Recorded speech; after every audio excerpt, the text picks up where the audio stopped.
இந்த பிக் பாஸில் வந்து பார்த்தீங்கன்னா டைட்டில் வின்னருக்கு 50 லட்சம் ஒரு கார் கொடுத்தாங்க. அதே மாதிரி பொட்டி எடுத்துகிட்டு போனவரும் இது வரைக்கும் வந்த சீசன்லேயே 18 லட்சம் அப்படின்றது தான் அதிகமான தொகை. இதுக்கு முன்ன வந்து பூர்ணிமா வந்து 16 லட்சம் எடுத்திருப்பாங்க. அதுக்கப்புறம் இப்போ கானா வினோத் தான் 18 லட்சம் எடுத்திருக்காரு. ஆனால் இருக்கிறதுலே ரொம்ப மோசமான சீசன் எது அப்படின்னு பார்த்தீங்கன்னா சீசன் 8 அப்படின்னு தான் நான் சொல்லுவேன். ஏன் அப்படின்னா அதில் அந்த வந்து ஒரு ட்ராஃபி ஒன்று கொடுத்துருப்பாங்க. முத்துக்குமரன் ஜெயிச்சிட்டாரு அப்படின்னு சொல்லிட்டு ஒரு ட்ராஃபி கொடுத்துருப்பாங்க. அந்த ட்ராஃபி பார்க்குறதுக்கும் அவ்வளோவா நல்லா இருக்காது. முத்துக்குமரனுக்கு 50 லட்ச ரூபா கொடுக்கல.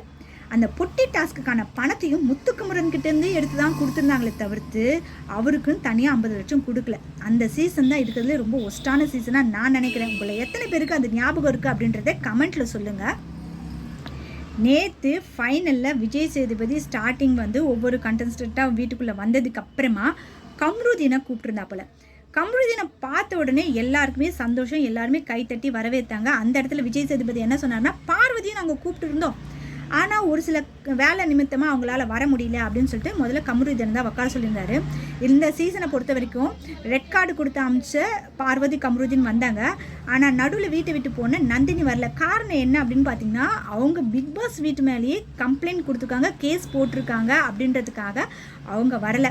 மற்றபடி ரெட் கார்டு கொடுத்து அமிச்ச இவங்க 2 பேருக்கும் நிறைய பேர் வெளியே இருந்து சப்போர்ட் பண்ண காரணத்தினாலையா என்ன அப்படின்னா தெரியும். ஏன்னா இதுக்கு முன்னே ரெட் கார்டு கொடுத்து போனவங்க நிறைய பேர் வந்து இது மாதிரி நிகழ்ச்சியிலலாம் கலந்துக்கல.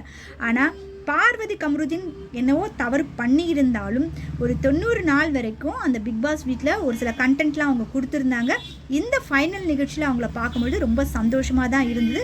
கொஞ்ச நேரம் கழித்து பார்வதியும் கூப்பிட்டு பேசி அவங்களையும் அந்த ஃபைனல் நிகழ்ச்சியில் கலந்துக்க வச்சது பார்க்க நல்லா இருந்தது. உங்களை எத்தனை பேருக்கு கம்ருதீன் பார்வதி இந்த ஃபைனலுக்கு வந்தது பிடிச்சிருந்தது அப்படின்றத கமெண்ட்டில் சொல்லுங்கள்.